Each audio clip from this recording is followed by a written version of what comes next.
El Evangelio glorioso del Dios bendito. Sermón predicado el domingo 30 de junio de 1867 por Charles Haddon Spurgeon en el Tabernáculo Metropolitano Newington. Según el Evangelio de la gloria del Dios bendito que me ha sido encomendado, Primera de Timoteo, capítulo 1, versículo 11. Este versículo aparece justo después de una larga lista de pecados que el apóstol declara que van en contra de la sana doctrina, de lo que concluimos que una prueba de la sana doctrina es su oposición a toda forma de pecado.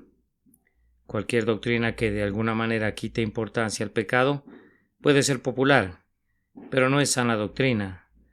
Aquellos que hablan mucho de la solidez de su doctrina, pero que por sus vidas revelan la corrupción de sus corazones, necesitan estar avergonzados de su hipocresía más bien que orgullosos de su ortodoxia. El apóstol nos ofrece en este versículo otra medida que nos sirve para probar esas doctrinas. Nos dice que la sana doctrina siempre es evangélica, sana doctrina según el Evangelio de la gloria. Cualquier doctrina que enaltece la voluntad o el mérito del hombre, cualquier doctrina que exalta las ceremonias y los oficios de los sacerdotes, cualquier doctrina pues que no coloca la salvación sobre el único fundamento de la gracia libre no es sana. Estos dos puntos son absolutamente necesarios en toda enseñanza que profese venir de Dios. Debe recomendar y promover la santidad en la vida y al mismo tiempo debe, más allá de toda duda, ser una declaración de gracia y misericordia a través del mediador. Nuestro apóstol, por el sentido de su carta, fue llevado a citar el Evangelio y entonces, en un momento, vistiendo alas de fuego, se remonta a un arrebato de alabanza y lo llama Evangelio de la gloria del Dios bendito. Tal es su modo de escribir generalmente que si se encuentra con un pensamiento favorito se aleja de manera tangencial del tema que pretendía explicar y no regresa hasta que su espíritu ardiente se refresca otra vez. En este caso, y antes de que se diese cuenta, su alma lo puso sobre los carros de su generoso pueblo. Su corazón resplandeciente vertía el elogio más cálido sobre ese tesoro escondido, esa perla de inmenso precio que él valoraba por sobre todo y cuidaba con un celo sagrado. Me parece ver el rostro radiante del apóstol del Señor cuando con sus ojos centellantes dicta las palabras: el Evangelio de la gloria del Dios bendito que me ha sido encomendado. Nuestro tema nos proporciona un vasto océano para explorar, pero nuestro tiempo es corto, y nuestra barca es pequeña y la atmósfera en esta capilla está tan cálida y pesada que difícilmente se puede respirar, que prefiero mantener un enfoque directo sin distraerlos con muchos matices. Abrir el texto en toda su anchura y su profundidad sería un ejercicio adecuado para el intelecto más elevado, pero nos debemos contentar con unos comentarios aplicables y prácticos y que el Señor nos conceda tejerlos en forma de un mensaje que busque llevar a sus corazones a la reflexión. En primer lugar, Pablo alaba al Evangelio hasta lo máximo, llamándolo el Evangelio de la gloria del Dios bendito. ¿Hemos experimentado su excelencia? Es necesario hacer esa pregunta aún en esta congregación, porque hasta para las grandes multitudes que asisten a nuestras casas de oración, el Evangelio es un tema seco y sin interés. Oyen la palabra porque es de su deber. Se sientan en los bancos porque la costumbre requiere de un respeto externo a la religión. Pero ellos no piensan que el Evangelio tenga en sí nada de glorioso, nada que pueda mover al corazón o que acelere nuestro pulso. El sermón es lento, el servicio aburrido. Todo el asunto es un cansancio al cual solo la cortesía hace que la gente se aguante. Algunas personas hacen de la religión un asunto de necesidad, como el caballo que jala un carretón, pero si esa necesidad de respetabilidad no existiera, serían felices de escapar de ella como lo es el caballo cuando se libera de su carga y deja atrás el estruendo de las ruedas. Es necesario entonces hacer la pregunta, y se las haré en 3 o 4 maneras. Pablo llama al mensaje sagrado de misericordia el Evangelio. ¿Ha sido Evangelio para nosotros? La palabra es simple y no necesito recordarles qué significa buena nueva. Ahora bien, ¿ha sido el Evangelio buena nueva para nosotros? ¿Ha sido alguna vez nueva para ustedes?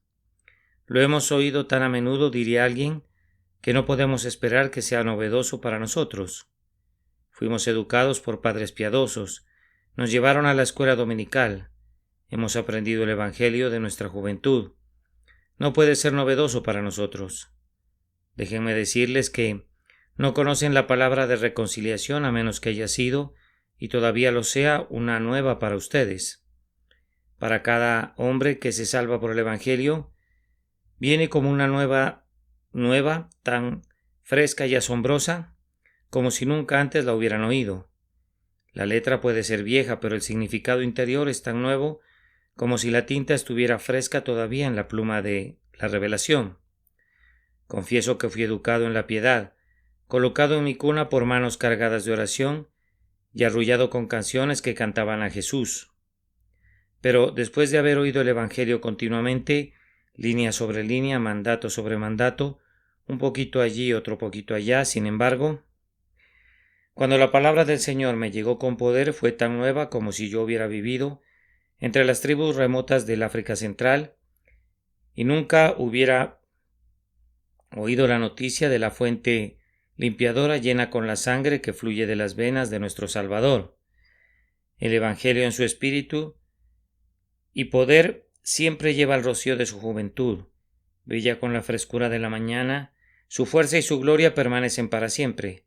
Ah, mi querido lector, si alguna vez has sentido tu culpa, si te has sentido cargado bajo su peso, si has mirado dentro de tu corazón para encontrar alguna cosa buena, y te has sentido amargamente desilusionado, si has ido para arriba y para abajo por todo el mundo, para probar este o ese esquema para conseguir consuelo, pero todos te han fallado como pozos secos en el desierto que se burlan del viajero, será una dulce noticia para tu corazón que hay salvación ahora en el Salvador.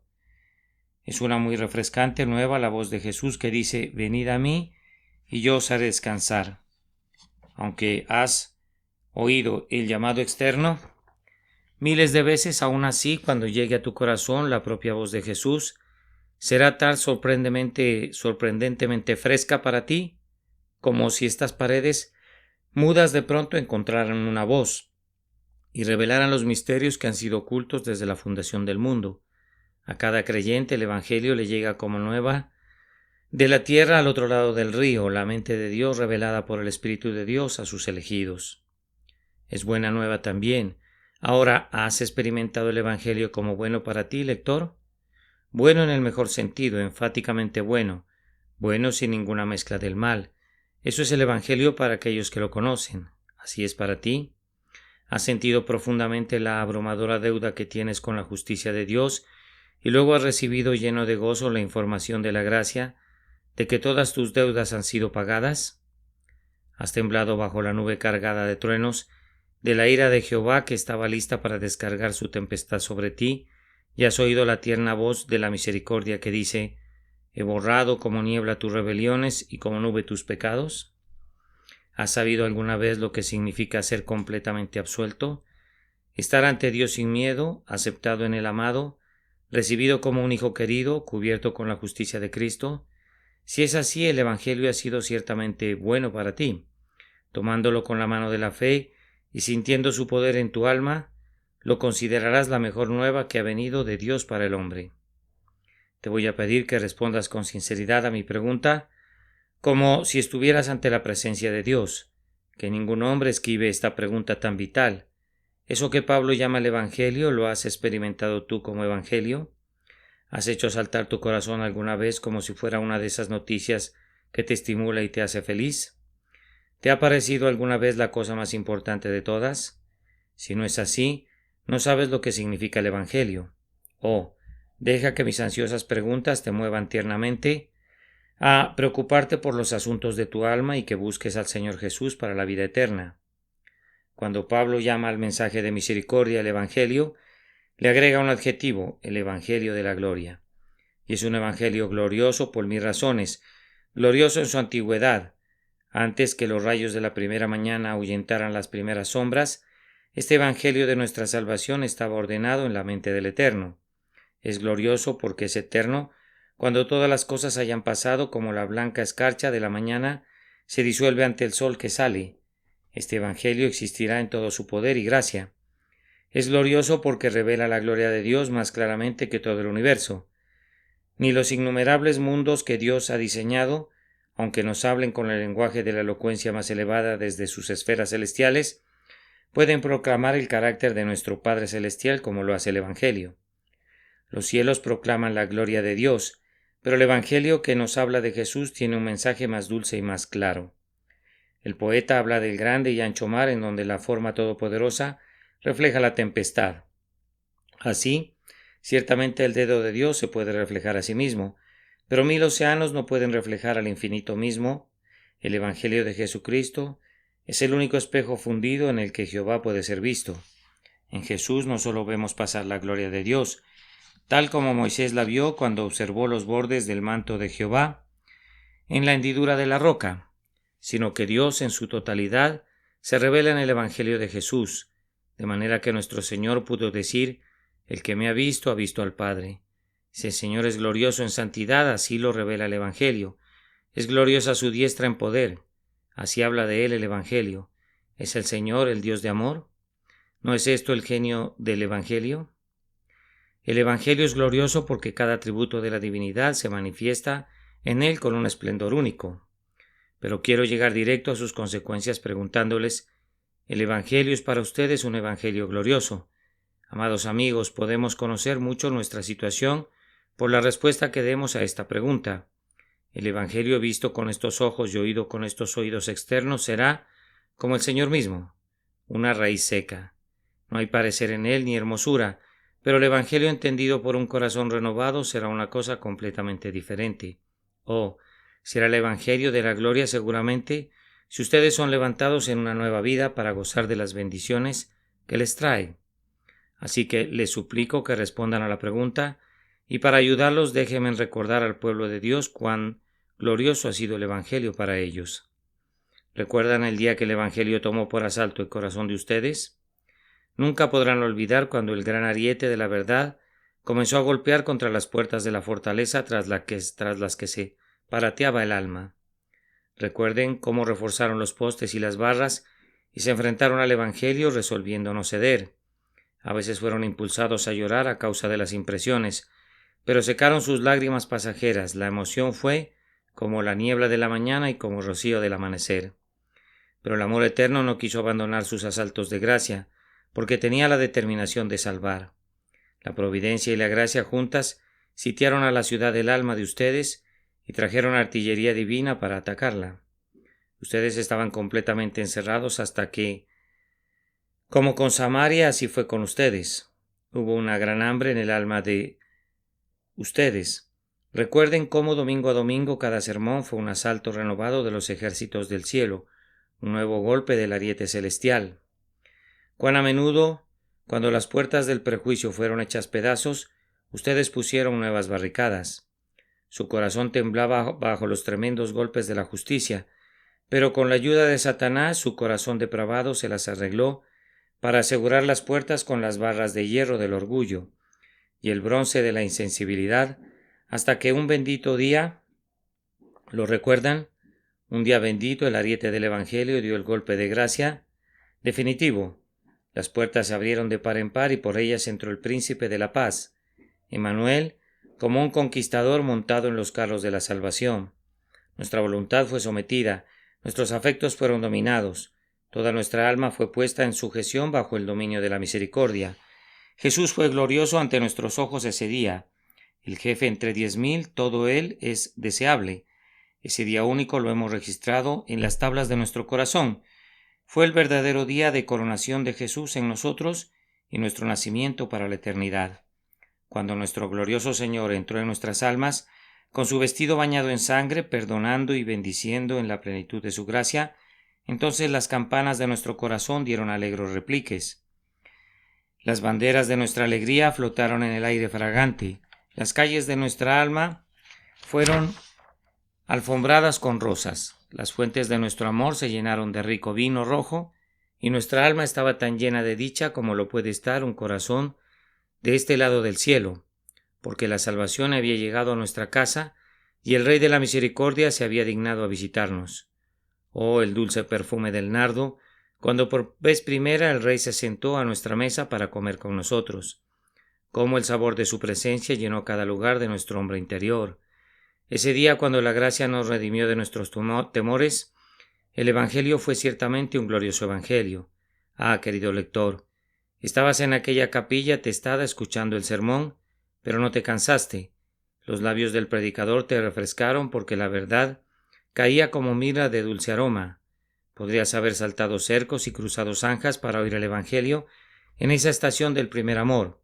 Sin importar cuán torpemente fuera presentado por el predicador, disfrutabas del pan del cielo en tu lengua como un dulce bocado, porque era el Evangelio de tu salvación. Cristiano, quiero refrescar tu memoria aún más. No olvides las conquistas posteriores de ese Evangelio. Si tú has progresado en la vida divina, ha sido por el poder del Evangelio de Jesucristo aplicado por el Espíritu Santo. Algunas veces nos equivocamos porque, habiendo comenzado en el Espíritu, esperamos ser perfeccionados en la carne. Quiero decir que frecuentemente tratamos de batallar contra nuestros pecados innatos, golpeándolos con dureza con razonamientos legales. Ningún creyente conquistó jamás al pecado por tener miedo del castigo merecido. Esta es un arma adecuada solamente para los hijos de la esclava. Es la sangre de Jesús el arma conquistadora en la guerra santa contra la corrupción natural. Ellos lo han vencido por causa de la sangre del Cordero. Saber que estoy muerto para el pecado y resucitado con Cristo es en el poder de la vida de resurrección que yo lucho contra el hombre viejo y obtengo la victoria.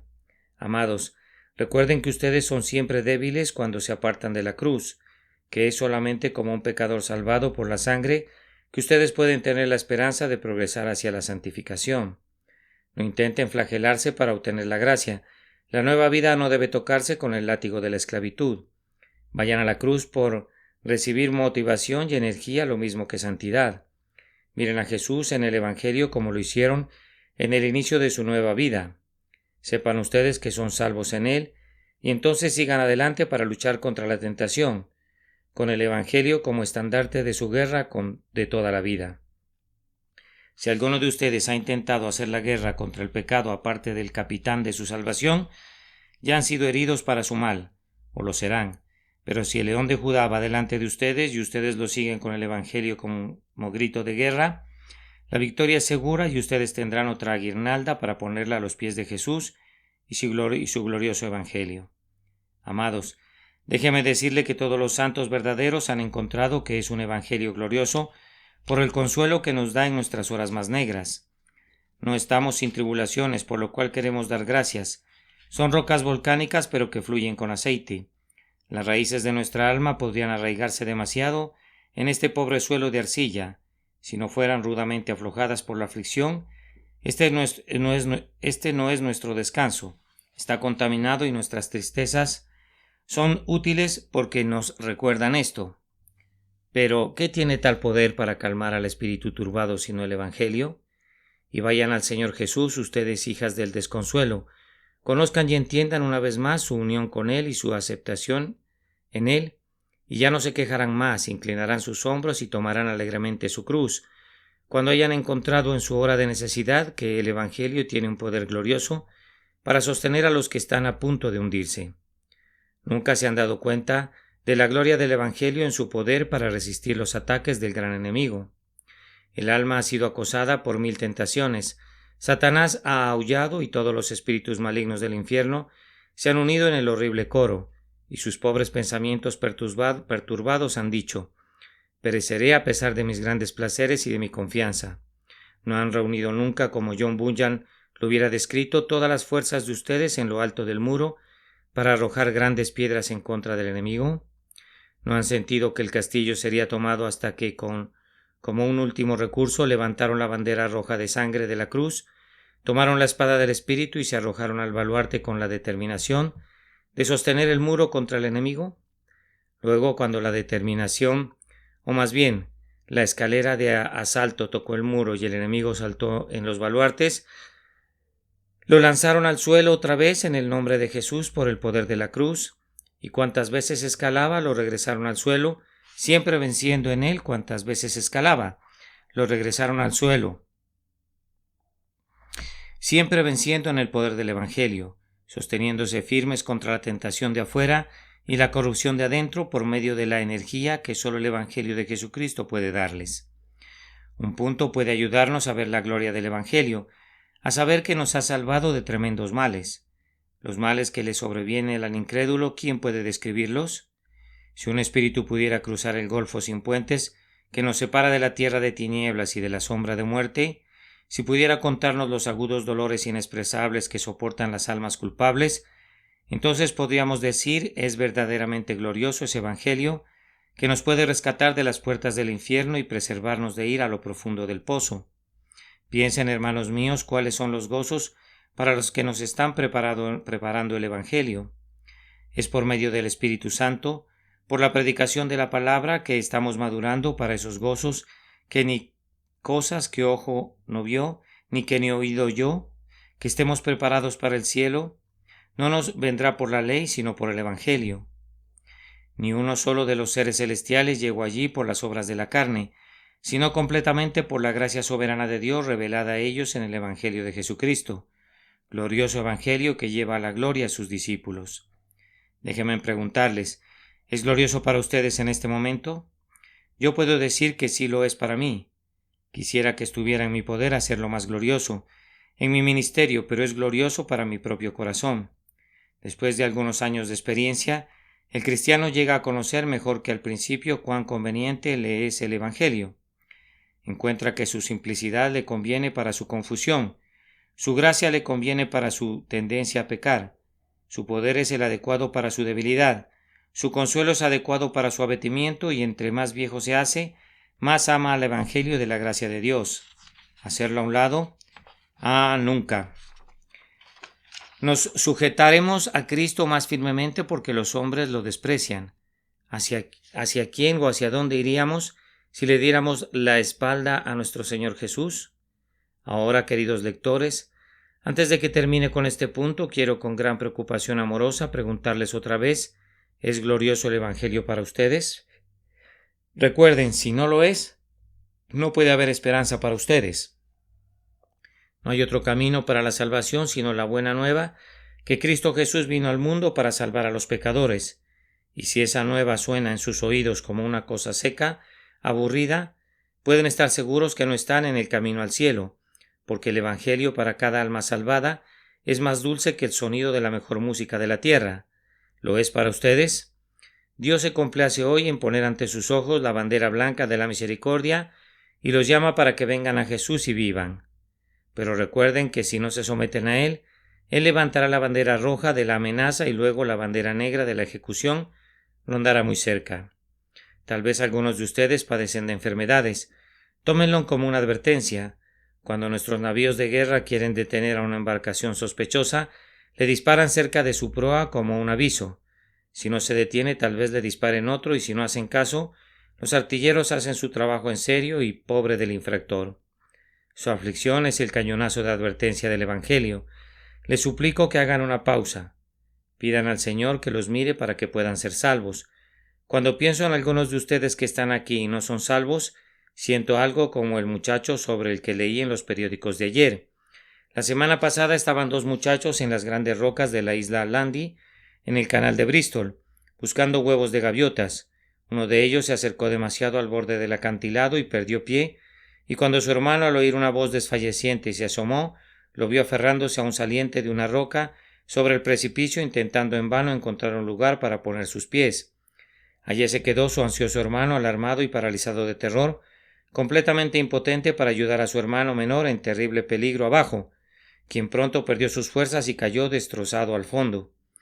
Me siento un poco como ese hermano alarmado, solo que hay una feliz diferencia. Puedo tener esperanza en ustedes y rogar porque ustedes mismos la tengan. Ustedes se aferran ahora tal vez a una esperanza falsa y se esfuerzan por hallar un descanso en donde no se puede encontrar ningún descanso, pero el ángel de alas poderosas del Evangelio eterno está justo debajo de ustedes, exclamando: «Salten ahora, simplemente salten a mis brazos, los tomaré y los llevaré seguros a lo alto». Ese ángel es el ángel del pacto, el Señor Jesucristo. Ustedes deben ser despedazados para siempre a menos que descansen en Él, pero láncense hacia Él. Les suplico, y entonces, cuando sean llevados en seguridad, lejos de cualquier temor, ustedes exaltarán la gracia de Dios y alabarán al glorioso Evangelio. Debo dejar ese punto y observar que Pablo reconoció el Evangelio como el Evangelio de Dios. Aquí surge otra pregunta por la cual podemos saber si somos salvos o no. ¿El Evangelio, amigos míos, ha sido el Evangelio de Dios para ustedes? Es fácil recibir el Evangelio como el Evangelio de mi ministro. Me temo que hay mucho de esto entre nosotros. Tenemos una gran fe en nuestros maestros de religión y muy apropiadamente si hemos recibido algún beneficio de ellos, pero si el Evangelio nos llega como el Evangelio de tal o cual predicador, no nos salvará. Debe llegarnos inconfundible y claramente como el Evangelio de Dios, y así lo debemos recibir. Es nuestro privilegio, en el solemne silencio de la mente, oír la voz de Dios hablándonos y recibir la verdad en el amor de la palabra, como ha llegado con autoridad divina directamente de Dios. Recuerden que toda religión que no es la obra del Espíritu Santo en el corazón tendrá que ser desenredada. Aunque haya sido tejida con mucha habilidad, podemos construir como lo hacen nuestros hijos en la playa, nuestros castillos de arena, y podemos agregar otros muy rápidamente y estar muy contentos con ellos, pero se derrumbarán todos cuando suba la marea del tiempo. Solo lo que Dios Espíritu Santo construye sobre los fundamentos de la obra cumplida por Cristo resistirá la prueba del tiempo y la eternidad. ¿Cuál es la situación de ustedes? Si el Espíritu de Cristo no está en ustedes, ustedes están muertos. Si el Evangelio mismo llega a ustedes con alguna fuerza, debido solamente al apasionamiento del predicador o a su elocuente discurso, no les han traído la vida eterna. Si el Evangelio es realmente el Evangelio de Dios para nosotros, al valorarlo así glorificaremos a Dios, amaremos y adoraremos al Padre, que nos ha escogido para la vida eterna. Amaremos al Hijo con el más cálido amor, porque nos ha redimido con su preciosa sangre. Daremos reverencia constantemente al Espíritu Santo y nos gozaremos que habite como huésped distinguido en nuestros cuerpos. Por esto podemos saber si hemos recibido la verdad de Dios, porque nos lleva conscientemente a la unión con Él. Querido lector, ¿habita Dios en ti? ¿Por qué, si no, tú no habitarás donde está Dios? Debes de conocer al Espíritu Santo, no como una influencia que es derramada según la oración de algunos, sino como viviendo dentro de ti, descansando en tu corazón. Es una pregunta muy importante, pero no me detendré en ella, porque tengo que cerrar ya nuestra primera parte haciendo notar que para Pablo el Evangelio era el Evangelio del Dios bendito. Creo que William Kniff solía leer este pasaje así, el Evangelio del Dios feliz, y no se equivocaba. Es la esencia misma del tema, el Evangelio del Dios feliz. ¿Alguna vez han considerado que feliz debe ser Dios? Feliz en grado sumo, ninguna preocupación, ninguna tristeza puede pasar por su mente infinita. Es serenamente bendito por siempre. Ahora bien, cuando un hombre es infeliz y tiene actitud infeliz, naturalmente hace infeliz a la gente, de la misma manera que una fuente impura vierte agua impura, pero cuando un buen hombre es superlativamente feliz, lleva felicidad a los demás. Un rostro feliz nos atrae a muchos, y un temperamento feliz, una mente tranquila, una disposición serena. Un hombre, pues, que tiene lo anterior, inevitablemente intenta hacer a otros felices, y debido a que Dios es infinitamente feliz, se deleita en la felicidad de sus criaturas. Los dioses de las fábulas de los paganos eran agobiados con todo tipo de ambiciones y deseos y antojos que no podían satisfacer, o que, una vez satisfechos, los hacía desear más. Por consecuencia, son mostrados como vengativos y crueles, deleitándose en los sufrimientos de los hombres, pero nuestro Dios es tan perfectamente bendito que no tiene motivo para causar sufrimiento innecesario a sus criaturas. Él tiene la perfección en sí mismo y consecuentemente se deleita en hacernos felices. ¿Cuánta satisfacción encuentra Dios en las criaturas que están privadas de intelecto? Ustedes pueden haber visto cuando baja la marea un pequeño borde al extremo de la ola que perece como una bruma, pero si ustedes la examinan cuidadosamente, la encontrarán formada por millones de pequeñísimos camaroncitos, saltando en todo tipo de posturas y formas en la ola que se retira, en una exuberancia de júbilo y diversión. Miren a los mosquitos en sus paseos por sus jardines en las noches de verano, cómo danzan sin cansarse estos pequeños seres alegres que exhiben toda la felicidad perfecta que Dios quisiera que se manifestara en todas sus criaturas. Él quisiera todas las bendiciones para su pueblo. Quisiera tener cada vaso de misericordia lleno hasta el borde con el aceite del gozo, y nos bendice dándonos el Evangelio. El Evangelio es enviado para utilizar las palabras de nuestro Salvador, para que su gozo esté en nosotros y nuestro gozo sea completo. Gozamos el cielo en la tierra cuando participamos en la fiesta de las grosuras en la tierra. ¿Cuál será nuestra gloria cuando el Evangelio del Dios bendito haya suprimido todos nuestros pecados? Cuando nademos en el Evangelio como el pez nada en el mar, cuando el Evangelio se haya convertido en nuestro elemento en el mundo por venir. Oh, la felicidad de las criaturas que están llenas del espíritu del Evangelio ante el trono de Dios. Querido lector, ¿alguna vez te llegó el Evangelio en esa forma? Me temo que para la mayor parte de la gente el Evangelio es una esclavitud, porque no lo conocen en verdad. Me temo que para muchos la emoción del Evangelio es una suerte de espasmo.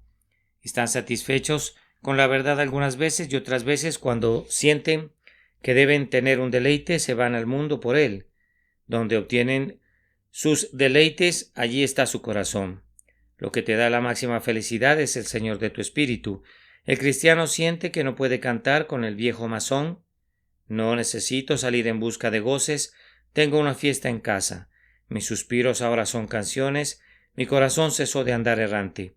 Llegando de arriba la paloma bendita, ha venido a mi pecho, para atestiguar el amor eterno de Dios y darle descanso a mi espíritu. Dios mío, te alabaré mientras viva, y te alabaré cuando muera, y te alabaré cuando me levante otra vez hacia la eternidad. La religión del cristiano genuino está calculada para impartir un deleite perfecto. El hombre verdaderamente regenerado desea tener más y más de ella, para que su alma pueda ser bautizada en gozo celestial. El Evangelio del Dios feliz también significa el Evangelio del Dios al que debemos bendecir. Puesto que siendo feliz nos hace felices, de igual manera nosotros, siendo felices, deseamos darle a Él toda la gloria de nuestra felicidad. Ahora, mi querido joven amigo, es para ti el Evangelio de un Dios a quien bendices con todo tu corazón, porque te lo ha enviado y ha puesto en ti el deseo de recibirlo. Si así es, eres salvo, pero si no se conmueven las profundidades de tu alma con emociones de gratitud sincera, entonces el Evangelio ha sido para ti como metal que resuena o como címbalo que retiñe. El apóstol dice: el Evangelio de la gloria del Dios bendito que me ha sido encomendado. ¿Reconoces tu responsabilidad? Pablo no habla aquí solo de él. Podría haber dicho que es encomendado a cada creyente en Cristo. El Evangelio es un tesoro inapreciable y los santos son sus banqueros. Está encomendado a nuestro cuidado, como los hombres encomiendan sus negocios a sus agentes. Primero estamos obligados a quererlo todo. Tengan cuidado de no recibir un evangelio dividido y mutilado. Se ha dicho que solo la mitad de la verdad es una mentira, y así es. La mayor parte de las malas noticias que angustian al mundo tienen verdad en su base, pero se convierten en falsas a través de la exageración de una parte y la omisión de la siguiente. Es un deber de todo cristiano instruido trabajar para tener el dominio de toda la verdad hasta donde sea posible. Supongo que nadie, sino la mente infinita, puede conocer la verdad en toda su longitud y su anchura. Sin embargo, la educación no debería deformarnos, ni los prejuicios impedir que recibamos la verdad. Debemos luchar contra toda parcialidad, y debe ser cada vez que abramos este libro una de nuestras oraciones: abre mis ojos y miraré las maravillas de tu ley. Tener una mente como metal fundido, lista para adaptarse al molde de la verdad, tener el alma como la placa sensitiva del fotógrafo, lista para recibir al instante la escritura que es luz de Dios, para que la verdad se quede ahí en su totalidad, estar deseoso de renunciar al dogma más querido, la forma de enseñanza que más le guste a la carne, cuando ésta sea contraria a la escritura. Eso es ser un verdadero discípulo, sentarse ante los pies de Jesús y aprender de él. Es el negocio vital del cristiano en esta casa de su peregrinación. El Evangelio en este sentido no nos está encomendando porque lo debemos colocar en alto en nuestros corazones. Pero alguien pregunta: ¿cómo puedo saber cuál es el Evangelio? Puedes saberlo escudriñando las Escrituras, pero una secta dice esto y otra dice lo contrario. ¿Qué tienes tú que ver con las sectas? Lee el libro del Dios por ti mismo. Pero algunos lo leen y llegan a una opinión y otros mantienen la opuesta, y así se contradicen ellos mismos y sin embargo están igualmente en lo correcto. ¿Quién te dijo eso? Eso es imposible. Los hombres no pueden estar igualmente en lo correcto cuando se contradicen uno al otro. Allí hay una verdad y allí hay una falsedad. Sí, si es verdad, no es falso. Puede ser cierto que algunos hombres buenos han tenido opiniones diferentes, pero ¿eres responsable de lo que hayan sostenido? ¿O debes recogerlo porque personalmente fueron buenos? ¿Y por eso todo lo que ellos creyeron fue verdad? No, pero este libro es suficientemente sencillo. No es como una nariz de cera que puede adoptar la forma que se quiera. Hay algo que se enseña aquí simple y positivamente, y si un hombre aplica su mente, por la gracia de Dios puede entenderlo. Yo no creo que este libro sea tan oscuro y misterioso como algunos suponen, y si lo fuera, el Espíritu Santo que lo escribió vive todavía, y el autor siempre sabe su propio significado. Tan solo acércate a él en oración y te dirá lo que significa. No te volverás infalible, confío que no pensarás que lo eres, pero aprenderás doctrinas que son infaliblemente verdaderas, y en las que puedes afirmar tus pies y decir, ahora sé esto y no me dejaré engañar. Es una gran cosa tener la verdad impresa con fuego en ti, como con hierro candente, de manera que no se te pueda quitar.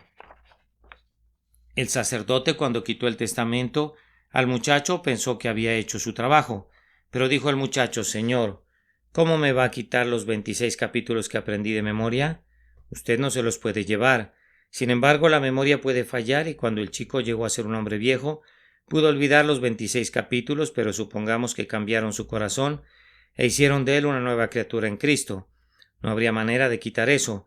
Aunque Satán mismo intentara la tarea, busquen llevar a cabo la sagrada tarea encomendada a ustedes creyéndola y creyéndola toda. Escudriñen la palabra para encontrar lo que es el Evangelio y esfuércense por recibirlo en lo más íntimo de su corazón, para que pueda estar en el centro de su corazón para siempre. Y luego, como buenos mayordomos, debemos sostener la causa de la verdad contra todos los que vengan. Nunca te metas en controversias religiosas, dice uno. Es como decir al interpretarlo puedes ser un soldado cristiano, pero deja que tu espada se oxide en su vaina y entra furtivamente al cielo como un cobarde. Yo no puedo apoyar un consejo así. Si Dios te ha llamado por la verdad, mantén la verdad que ha sido el instrumento de tu salvación. No debemos ser belicosos, siempre luchando por cada una de nuestras ideas fijas, pero en donde hemos aprendido la verdad del Espíritu Santo, no vamos a ver con mansedumbre que el estandarte de nuestros padres que sostuvieron con peligro de su sangre es destruido. Esta es una edad en la que la verdad debe mantenerse celosamente con vehemencia, continuamente, adaptándonos a las circunstancias como muchos hacen, creyendo esto hoy y eso mañana.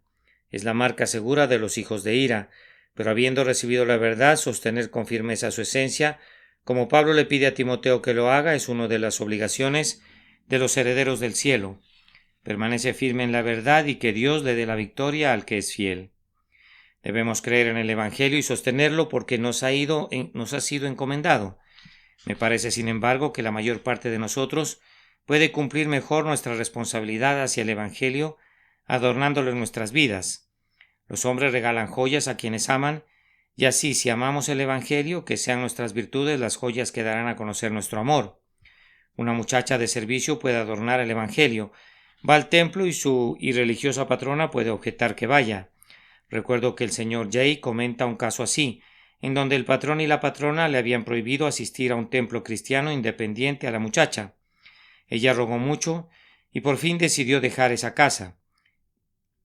El patrón le dijo a su esposa, bien, tú ves que nuestra sirvienta trabaja de manera excelente. Nunca tuvimos una muchacha tan trabajadora como ella. Todo en la casa se conserva ordenadamente y es muy obediente y todo lo hace bien. Ahora bien, ella no se mete con nuestras conciencias. Es una pena que nos metamos con la de ella. No importa a qué iglesia ella vaya. Ciertamente que no le causará problemas porque no dejarla ir. En la siguiente conversación, la esposa dijo, realmente pienso, querido, que nuestra sirvienta recibe tanto bien a donde va, que sería bueno que fuéramos y oyéramos también nosotros. Y ellos muy pronto fueron miembros de esa misma iglesia que al principio menospreciaron. Ahora cada uno de nosotros, en nuestro propio llamado, podemos hacer eso.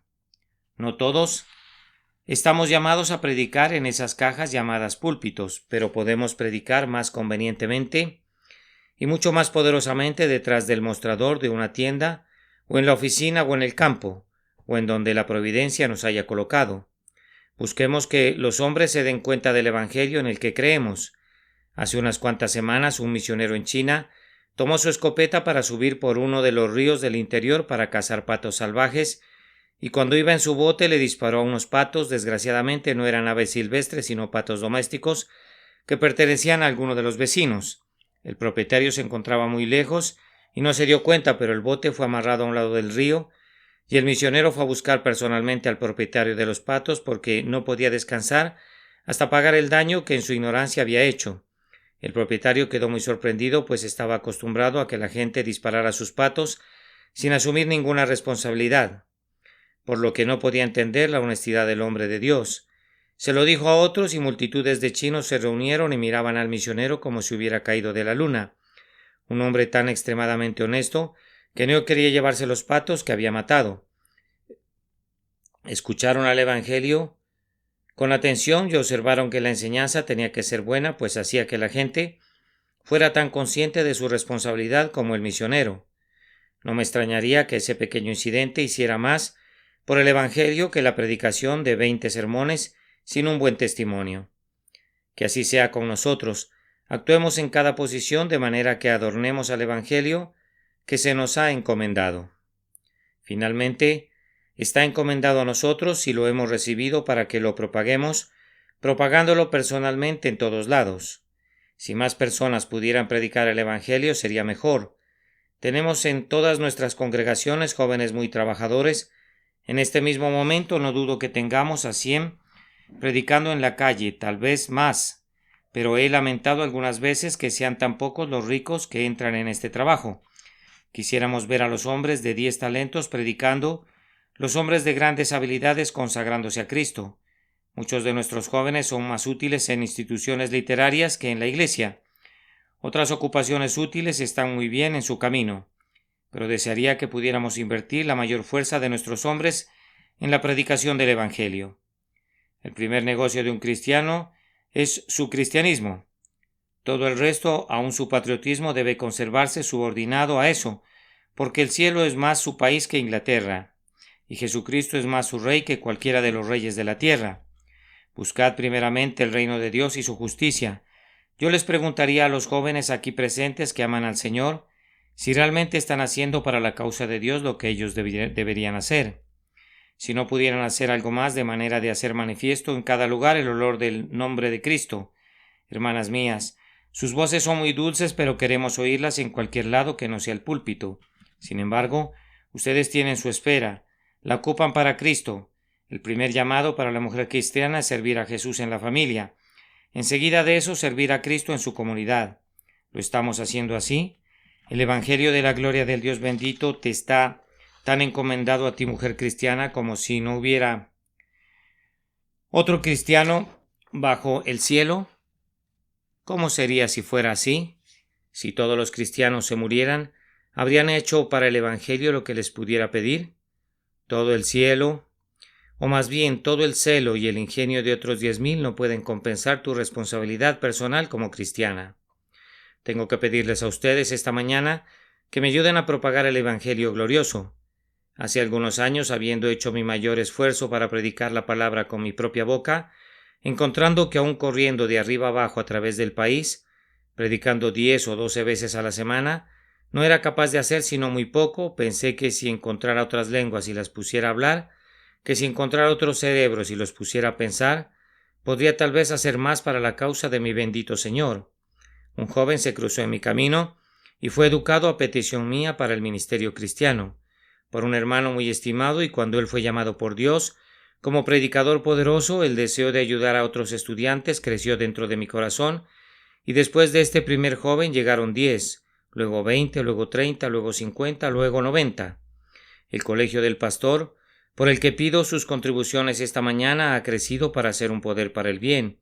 Hemos tenido por algunos años sucesivos entre 80 y 90 hermanos capacitándose para el ministerio. Los fondos para el apoyo de ellos se generan en los donativos del pueblo de Dios, enviados voluntariamente sin que se necesite ningún cobrador, o que se establezcan suscripciones anuales. No tengo nada de qué depender sino de la providencia de Dios, quien guía la generosidad de su pueblo. Algunas veces mis fondos son más bien escasos, pero nunca para estar en la necesidad, porque cuando los recursos son escasos llamamos a todos los jóvenes y oramos, y muchas veces hemos tenido respuestas tan claras a nuestras oraciones como si Dios hubiera extendido su mano desde el cielo para dar el dinero necesario. De esta manera se gastan como 5,000 libras al año, las que Dios envía cuando se necesitan. Hemos construido varios lugares de adoración, hemos formado y fundado varias iglesias nuevas, hemos evangelizado los distritos más oscuros de Londres y del país, y nuestros hombres se encuentran ahora en Australia, en la Roca de Santa Elena, en África del Sur, en América y en todos los rincones de la tierra. Dios se ha complacido en bendecirlos y ha puesto almas a su cargo, y nos daría mucho gusto si se sienten motivados a contribuir para su mantenimiento. Antes de que nos despidamos, me gustaría que en cada uno de ustedes se grabara la pregunta: ¿crees en el Señor Jesucristo? ¿Ha llegado a ser el Evangelio un Evangelio glorioso para ti? No los conozco a ustedes como conozco a mi propia gente, pero cuando observo las naves de mi iglesia me entristezco por aquellos que han estado escuchando la palabra por 10 años, y son como si nunca la hubieran oído. Supongo que hay algunos aquí en el mismo caso, y mi estimado hermano, el señor Tucker, debe recorrer con sus ojos la nave y el área principal y ver a muchos que han llegado a estar endurecidos para el Evangelio. Es una cosa horrible de pensar. El mismo sol que derrite la cera endurece la arcilla, y para algunos corazones el Evangelio llega a ser el sabor de la muerte para muerte. Si nada se obtiene del servicio de esta mañana, sino hacer que cada uno se pregunte cómo está con su propia alma, si tan solo los motiva a ir a su cuarto solitario y cerrar la puerta y orar: oh Señor, déjame conocer este Evangelio glorioso. Hasta ahora no lo he entendido, porque no ha sido glorioso para mí. Hazlo para mí este día para que pueda ser salvado. Mi corazón estará muy contento si esto sucede. Amén. El Evangelio glorioso del Dios bendito. Sermón predicado el domingo 30 de junio de 1867 por el reverendo Charles Haddon Spurgeon en el Tabernáculo Metropolitano, Newington. Según el Evangelio de la gloria del Dios bendito que me ha sido encomendado. Primera de Timoteo, capítulo 1 y versículo 11.